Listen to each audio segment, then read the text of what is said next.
श्री साईं सच्चरित्र अध्याय 4। इसके अंतर्गत श्री साईं बाबा का शिरडी में प्रथम आगमन, संतों का अवतार कार्य, पवित्र तीर्थ शिरडी, श्री साईं बाबा का व्यक्तित्व, गोली बुआ का अनुभव, श्री विट्ठल का प्रकट होना, शिव सागर की कथा, दासगणों का प्रयाग स्नान, श्री साईं बाबा का शिरडी में प्रथम आगमन तथा 3 बाड़े। संतों का अवतार कार्य। भगवत गीता में भगवान श्री कृष्ण कहते हैं कि जब जब धर्म की हानि और अधर्म की वृद्धि होती है तब तब मैं अवतार धारण करता हूँ। धर्म स्थापना, दुष्टों का विनाश तथा साधुओं के परित्याग के लिए मैं युग युग में जन्म लेता हूँ। साधु और संत भगवान के प्रतिनिधित्व स्वरूप हैं। वे उपयुक्त समय पर प्रकट होकर अपनी कार्य प्रणाली द्वारा अपना अवतार कार्य पूर्ण करते हैं। अर्थात जब ब्राह्मण, क्षत्रिय और वैश्य अपने कर्तव्यों से विमुख हो जाते हैं, जब धर्म के आचार्यों का अनादर तथा निंदा होने लगती है, जब लोग निषिद्ध भोज्य पदार्थ का, मदिरा आदि का सेवन करने लगते हैं, जब धर्म आड़ में निंदित कार्य होने लगते हैं, जब भिन्न भिन्न धर्मावलंबी परस्पर लड़ने लगते हैं, जब ब्राह्मण संध्या आदि कर्म छोड़ देते हैं, कर्मठ पुरुष को धार्मिक कृत्यों से में अरुचि उत्पन्न हो जाती है, जब योगी ध्यान आदि कर्म करना छोड़ देते हैं और जब जनसाधारण की ऐसी धारणा हो जाती है कि केवल धन, संतान और स्त्री ही सर्वस्व है, तथा इस प्रकार जब लोग सत्य मार्ग से विचलित होकर अधःपतन की ओर अग्रसर होने लगते हैं, तब संत प्रकट होकर अपने उपदेशों और आचरण के द्वारा धर्म की स्थापना करते हैं। वे समुद्र के ज्योतिर्स्तंभ की तरह हमारा उचित मार्गदर्शन करते हैं तथा सत्य पथ पर चलने का प्रेरित करते हैं। इसी मार्ग पर अनेक संत निवृत्तिनाथ, ज्ञानदेव, मुक्ताबाई, नामदेव, गोरा, गुणाई, एकनाथ, तुकाराम, नरहरि, नरसिम्हाई,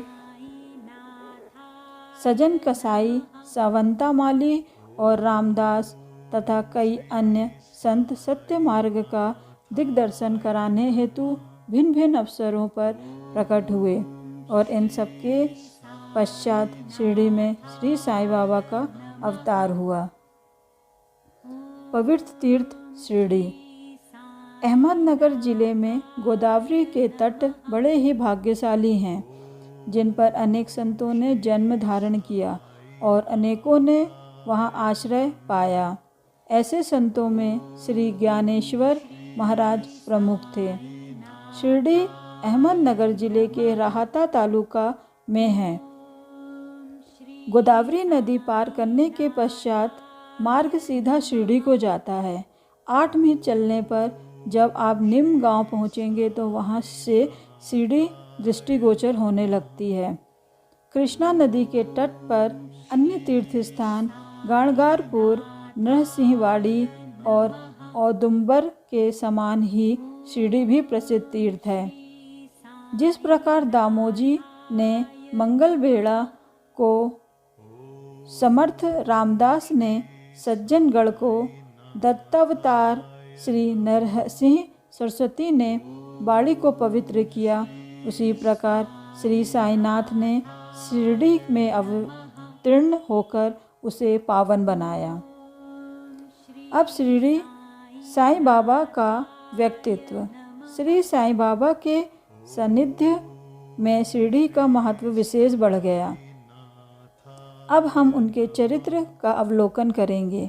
उन्होंने इस भव सागर पर विजय प्राप्त कर ली थी, जिसे पार करना महान दुष्कर का कठिन है। शांति उनका आभूषण था तथा वे ज्ञान की साक्षात प्रतिमा थे। वैष्णव भक्त सदैव वहाँ आश्रय पाते थे। दानवीरों में वे राजा कर्ण के समान दानी थे। वे समस्त सारों के सारभूत थे। यही पदार्थों से उन्हें अरुचि थी। सदा आत्मस्वरूप में निमग्न रहना ही उनके जीवन का मुख्य ध्येय था। अनित्य वस्तुओं का आकर्षण उन्हें छू भी नहीं गया था। उनका हृदय शीशे के सदृश उज्ज्वल था। उनके श्री मुख में सदैव अमृत वर्षा होती थी। अमीर और गरीब उनके लिए दोनों एक समान थे। मान अपमान की उन्हें किंचित मात्र भी चिंता न थी। वे निर्भय होकर संभाषण करते, भांति भांति के लोगों से मिलजुल कर रहते, नर्तकियों का अभिनय तथा नृत्य देखते और गजल कव्वालियाँ भी सुनते थे। इतना सब करते हुए भी उनकी समाधि किंचित मात्र भी भंग न होती थी। अल्लाह का नाम सदा उनके होठों पर था। जब दुनिया जागती तो वे सोते और जब दुनिया सोती तो वे जागते थे। उनका अंतःकरण प्रशांत महासागर की तरह शांत था। न उनके आश्रम का कोई चिंतित निश्चित कर सकता था और न उनकी कार्यप्रणाली का अंत पा सकता था। कहने के लिए तो वे एक स्थान पर निवास करते थे, परंतु विश्व के समस्त व्यवहारों व व्यापारों का उन्हें भली भांति ज्ञान था। उनके दरबार का रंग ही निराला था। वे प्रतिदिन अनेक किंवदंतियाँ करते थे, परंतु उनकी अखंड शांति किंचित मात्र भी विचलित न होती थी। वे सदा मस्जिद की दीवार के सहारे बैठे रहते थे तथा प्रायः मध्याह्न तथा सायंकाल लेडी और चावड़ी की ओर वायु सेवन करने जाते तो भी सदा आत्मस्थिति ही रहते थे। स्वतः सिद्ध होकर भी वे साधकों के समान आचरण करते थे। वे विनम्र, दयालु और अभिमान रहित थे। उन्होंने सबको सदा सुख पहुंचाया। ऐसे थे श्री साईं बाबा। उनके श्री चरणों का स्पर्श कर शिरडी पावन बन गई। उसका महत्व असाधारण हो गया। जिस प्रकार ज्ञानेश्वर ने आलंदी और एकनाथ ने पैठण का उद्धार किया, वहीं गति भी श्री साईं बाबा द्वारा शिरडी को प्राप्त हुई। शिरडी के फूल, पत्ते, कंकड़ और पत्थर भी धन्य हैं, जिन्हें श्री साईं चरणाचुंबों का चुंबन तथा उनकी चरण रज मस्तक पर धारण करने का सौभाग्य प्राप्त हुआ। भक्तगण को शिरडी एक दूसरा पंढरपुर, जगन्नाथपुरी, द्वारका, बनारस, महाकालेश्वर तथा गोकर्ण महाबलेश्वर बन गई। श्री साईं का दर्शन करना ही भक्तों का वेद मंत्र था, जिसके परिणाम स्वरूप आसक्ति घटती और आत्मदर्शन का पथ सुगम होता था। उनका श्री दर्शन ही योग साधन था और उनके वार्तालाप करने से समस्त पाप नष्ट हो जाते थे। उनका पाद सेवन करना ही त्रिवेणी स्नान के समान था तथा चरणामृत पान करने मात्र से ही समस्त इच्छाओं की तृप्ति होती थी। उनकी आज्ञा हमारे लिए वेद सदृश थी। प्रसाद तथा उदी ग्रहण करने से चित्त की शुद्धि होती थी। वे ही हमारे राम और कृष्ण थे, जिन्होंने हमें मुक्ति प्रदान की। वे सदा आत्मस्थिर, चैतन्य धन और आनंद की मंगल मूर्ति थे। कहने को तो शिरडी उनकी मुख्य केंद्र था, परंतु उनका कार्य क्षेत्र पंजाब, कलकत्ता, उत्तरी भारत, गुजरात, ढाका और कोंकण तक विस्तृत था। श्री साईं बाबा की कीर्ति दिन प्रतिदिन चहु और फैलने लगी और जगह जगह से दर्शनार्थ आकर उनके भक्त लाभ उठाने लगे। केवल दर्शन से ही मनुष्य, चाहे वे शुद्ध तथा अशुद्ध हृदय के हों, के चित्त को परम शांति मिल जाती थी। उन्हें उसी आनंद का अनुभव होता था जैसे कि पंढरपुर में श्री विट्ठल के दर्शन से होता था। यह कोई अतिशयोक्ति नहीं है। देखिए, एक भक्त ने यही अनुभव पाया है। भक्त गोली बूबा लगभग 95 वर्ष के वयोवृद्ध भक्त, जिनका नाम गोली बूबा था, पंडरी के एक वारकरी थे। वे 8 मास पंढरपुर तथा 4 मास गंगा तट पर निवास करते थे। सामान ढोने के लिए वे एक गधे को अपने पास रखते और एक शिष्य भी सदैव उनके साथ रहता था। वे प्रतिवर्ष बारी लेकर पंढरपुर जाते और लौटते समय श्री साईं बाबा के दर्शनार्थ शिरडी आते थे। बाबा पर उनका अगाध प्रेम था। वे बाबा की ओर एकटक निहारते और कह उठते थे कि ये तो श्री पंढरीनाथ श्री विट्ठल के अवतार हैं, जो अनाथ नाथ दीन दयालु और दीनों के नाथ हैं। गोली बुबा श्री विठोबा के परम भक्त थे। उनके अनेक बार पंढरी की यात्रा की तथा प्रत्यक्ष अनुभव किया कि श्री साईं बाबा सचमुच में ही पंढरीनाथ हैं। अब विट्ठल स्वयं प्रकट हुए। श्री साईं बाबा के ईश्वर चिंतन और भजन में विशेष अरुचि थी। वे सदैव अल्लाह मालिक पुकारते तथा भक्तों से कीर्तन सप्ताह कराते थे। इसे नाम सप्ताह भी कहते हैं। एक बार उन्होंने दासगणु को कीर्तन सप्ताह करने की आज्ञा दी। दासगणु ने बाबा से कहा कि आपकी आज्ञा मुझे शिरोधार्य है, परंतु इस बात का आश्वासन मिलना चाहिए कि सप्ताह के अंत में विट्ठल अवश्य प्रकट होंगे। परंतु साथ ही भक्तों में श्रद्धा और तीव्र उत्सुकता का होना भी अनिवार्य है। ठाकुरनाथ की डंकपुरी, विट्ठल की पंडरी, रणछोड़ की द्वारका, यही तो है। किसी को दूर जाने की आवश्यकता नहीं है। क्या विट्ठल कहीं बाहर से आएंगे? वे तो यहीं विराजमान हैं।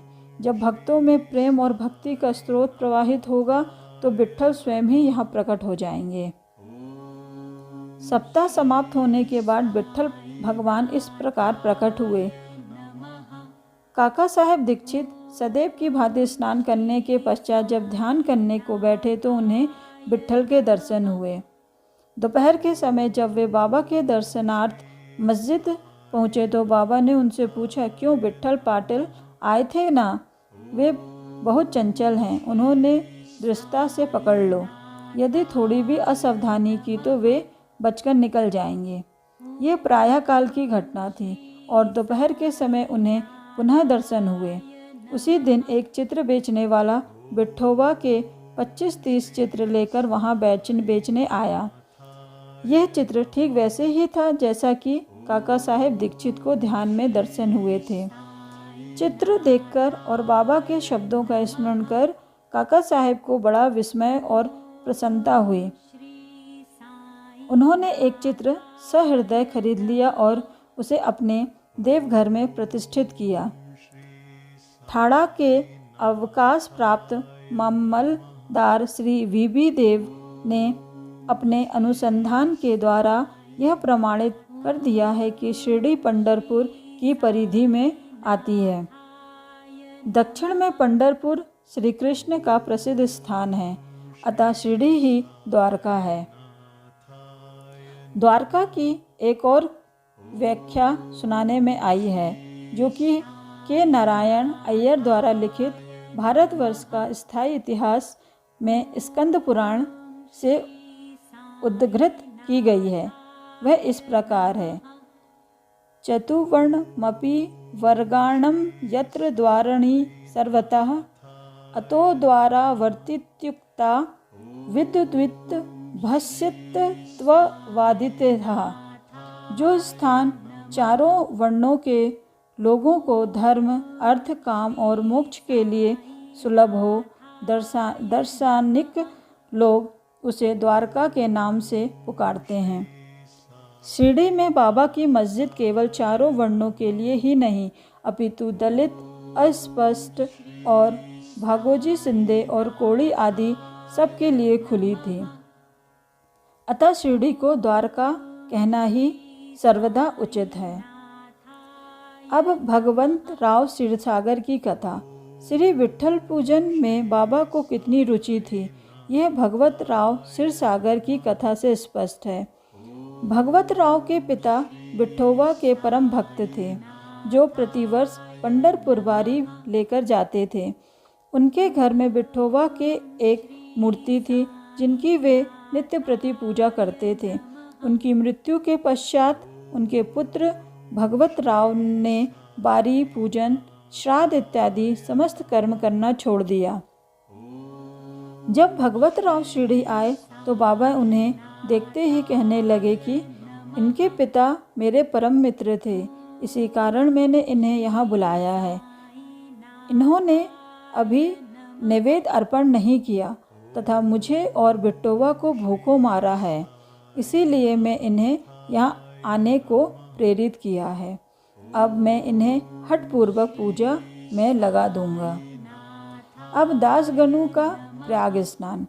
गंगा और यमुना नदी के संगम पर प्रयाग प्रसिद्ध पवित्र तीर्थ स्थान है। हिंदुओं की ऐसी भावना है कि वहाँ स्नान आदि करने से समस्त पाप नष्ट हो जाते हैं। इसी कारण प्रत्येक पर्व पर सहस्त्र भक्तगण वहाँ जाते हैं और स्नान का लाभ उठाते हैं।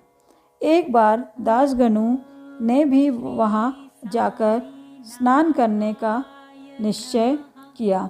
इस प्रकार वे बाबा से आज्ञा लेने उनके पास गए। बाबा ने कहा कि इतनी दूर व्यर्थ भटकने की क्या आवश्यकता है, अपना प्रयाग तो यही है, मुझ पर विश्वास करो। आश्चर्य, महान आश्चर्य।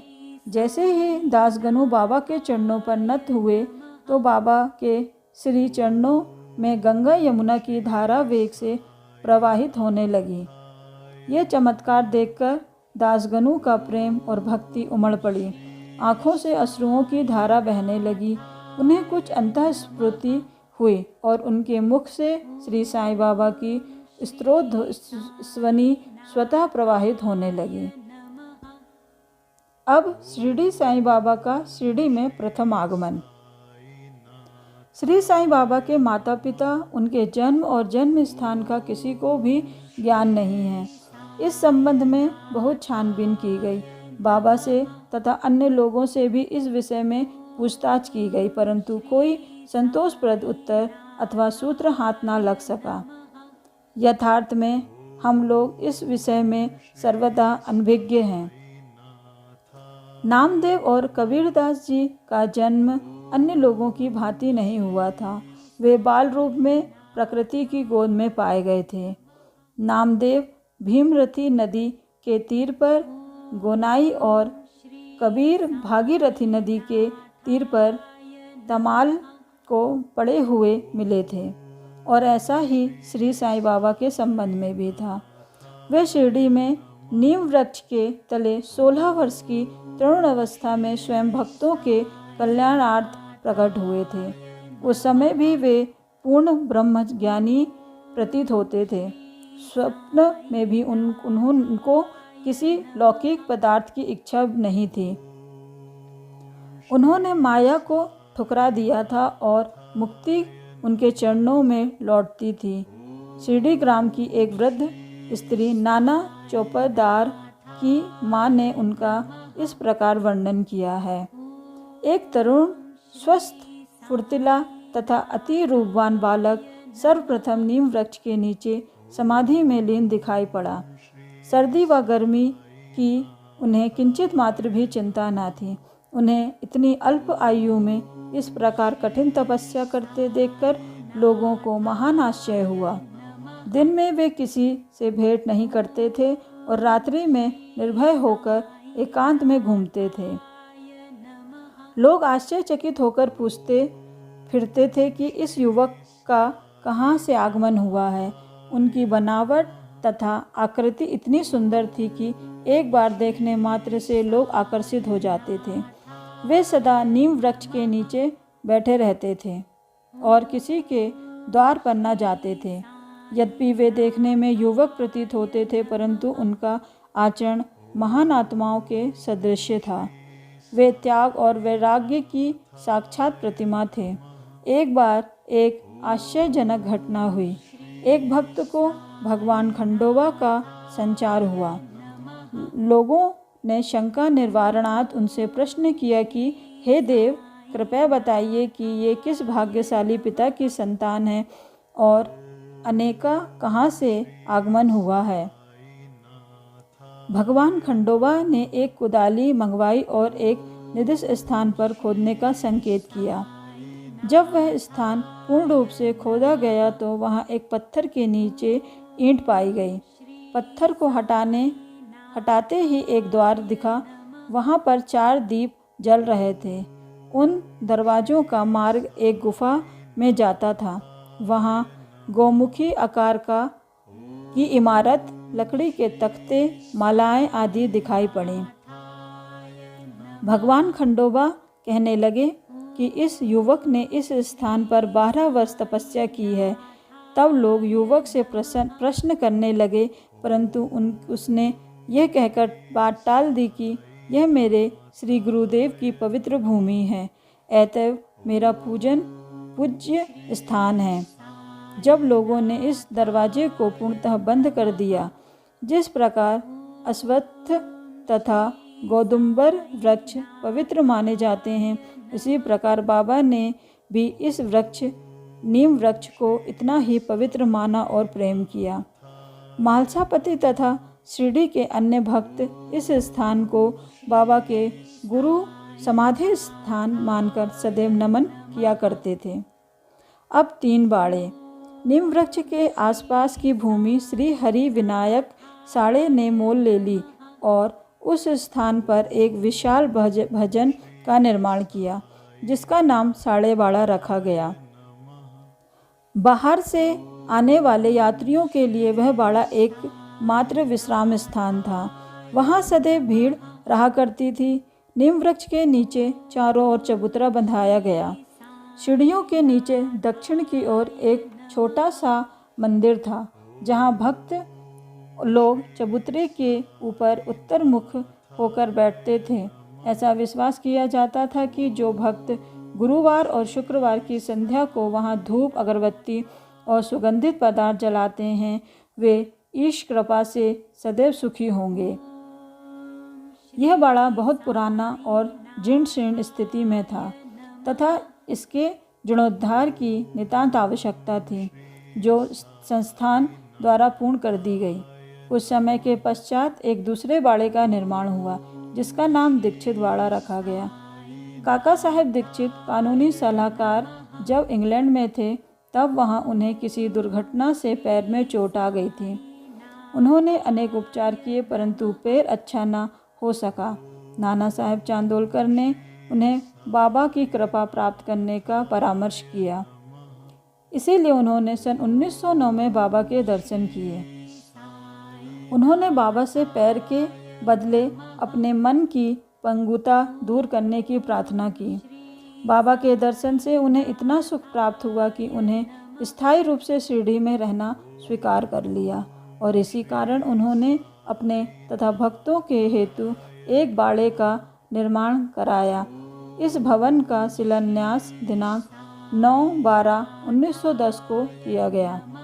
इसी दिन अन्य 2 विशेष घटनाएं घटित हुईं।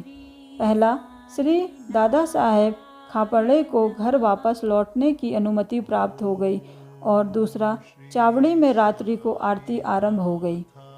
कुछ समय में बाड़ा संपूर्ण रूप से बन गया और रामनवमी 1911 के शुभ अवसर पर उसका यथाविधि उद्घाटन कर दिया गया। इसके बाद एक और बाड़ा मानो एक शाही भवन नागपुर के प्रसिद्ध श्रीमंत बूटी ने बनवाया। इस भवन के निर्माण में बहुत धनराशि लगाई गई। इनकी समस्त निधि सर्वदा हो गई, क्योंकि बाबा का शरीर अब वहीं विश्राम पा रहा है और फिलहाल वह समाधि मंदिर के नाम से विख्यात है।